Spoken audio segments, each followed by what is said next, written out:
ইস্তেগফার এমন একটি পাওয়ারফুল আমল, এই আমলের মাধ্যমে আল্লাহ তাআলার ক্ষমাও পাওয়া যায় এবং যে কোনো অসম্ভব কাজকে সম্ভবও করা যায়। অর্থাৎ আপনি যদি ইস্তেগফার আমল করেন তাহলে আল্লাহ তাআলা আপনাকে প্রথম যে পুরস্কারটা দেবেন সেটা হচ্ছে আল্লাহ তাআলা আপনাকে ক্ষমা করে দেবেন এবং দুনিয়াতে যেটা দিবেন সেটা হচ্ছে আপনার প্রত্যেকটা অসম্ভব কাজকে আল্লাহ তাআলা সম্ভব করে দেবেন এই আমলের মাধ্যমে। এই দোয়া কবুলের গল্পটি ঠিক তেমন একটি দোয়া কবুলের গল্প।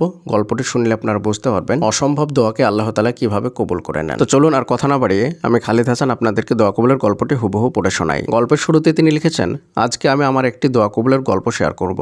বলতে পারেন বই বিক্রেতার দোয়া কবুলের গল্প। প্রাপ্তবয়স্ক হওয়ার পর কোনো চাকরি বা কোনো কাজ হচ্ছিল না, বেকার অবস্থাতেই থাকতে হতো। তাই সাময়িকভাবে ছোটখাটো একটা ব্যবসার উদ্যোগ নেই, সেটা হচ্ছে সাময়িক বই বিক্রেতা। আমাকে অনেক দূর দূরান্ত থেকে বই ক্রয় এবং বিক্রয় করতে হতো। এজন্য এক স্থান থেকে অন্য স্থানে যেতে হতো।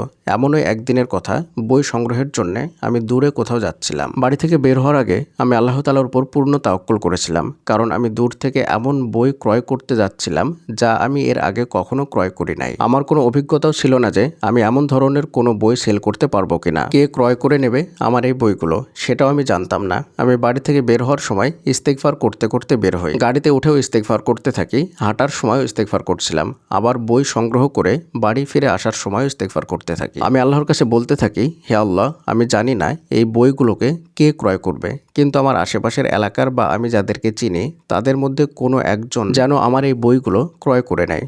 আপনি আমার জন্য সেই ব্যবস্থা করে দেন। এবং আমি এও বলেছিলাম যে আল্লাহ, আমার এত টাকা যেন লাভ হয়, সেই ব্যবস্থাও আপনি করে দেন। আলহামদুলিল্লাহ সুম্মা আলহামদুলিল্লাহ, মহান আল্লাহ তাআলার কাছে যে ধারণা করেছি আমার সঙ্গে তাই হয়েছে। সকাল থেকে দুপুর পর্যন্ত ইস্তেগফার করেছি এবং আল্লাহর কাছে দোয়া করেছি। রাতে এক ভাই আমাকে মেসেজ করে বলে তার নাকি এই বইগুলো লাগবে। আমার বাসার পাশের এলাকায় এক ভাই ওই বইগুলো ক্রয় করেন। এটাই ছিল আমার দোয়া কবুলের গল্প।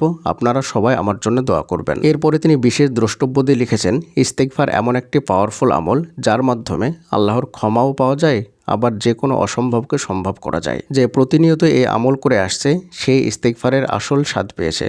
আল্লাহর উপর ভরসা করে একটিবার ইস্তেগফারের আমল করেই দেখুন না। প্রিয়দিনী ভাই এবং বোনেরা, সত্যিই তাই, ইস্তেগফার যে আমল করেছে সেই তার আসল স্বাদ পেয়েছে। আপনিও একটিবার আমল করে দেখুন, আল্লাহ তাআলা আপনাকে ক্ষমাও করে দেবেন এবং আপনার যেগুলো প্রয়োজন আছে, অসম্ভব বিষয় আছে, সেগুলোকে আল্লাহ তাআলা সম্ভব করে দেবেন। আপনিও যদি আপনার বাস্তব জীবনে দোয়া কবুলের গল্পটা আমাদের সঙ্গে শেয়ার করতে চান তাহলে আমাদের ইমেল আইডির মাধ্যমে শেয়ার করতে পারেন। আমরা আপনাদের মতোই বাস্তব মানুষের জীবনের দোয়া কবুলের গল্পগুলো আমাদের চ্যানেলে শেয়ার করে থাকি। দোয়া কবুলের গল্প পাঠানোর জন্য আমাদের ইমেল আইডি ব্যবহার করবেন। আমাদের ইমেল আইডি হলো khalidhasan6695@gmail.com। এটা আমরা ডিসক্রিপশনেও লিখে দিচ্ছি। আপনি চাইলে আমাদের ফেসবুক পেজটিও ফলো করতে পারেন। আমাদের ফেসবুক পেজের নাম এবং আমাদের চ্যানেলের নাম একই, ইসলামিক মোটিভেশনাল স্পেস। কখনো কখনো এই নাম লিখে সার্চ করলে আসে না, তাই দোয়া কবুলের গল্প লিখে সার্চ করবেন, দেখবেন ইনশাআল্লাহ আমাদের পেজ অথবা আমাদের চ্যানেল চলে আসবে। আমাদের চ্যানেলের বা পেজের ভিডিও দেখে আমাদের চ্যানেলটিকে বা পেজটিকে চিনে নিতে পারবেন। পরিশেষে আল্লাহ তাআলার নিকটে দোয়া করি, আল্লাহ তাআলা যেন আমাদের সকলকে এই আমলটি বেশি বেশি করে করার তৌফিক দান করেন। আমিন। আসসালামু আলাইকুম ওয়া রাহমাতুল্লাহি ওয়া বারাকাতুহু।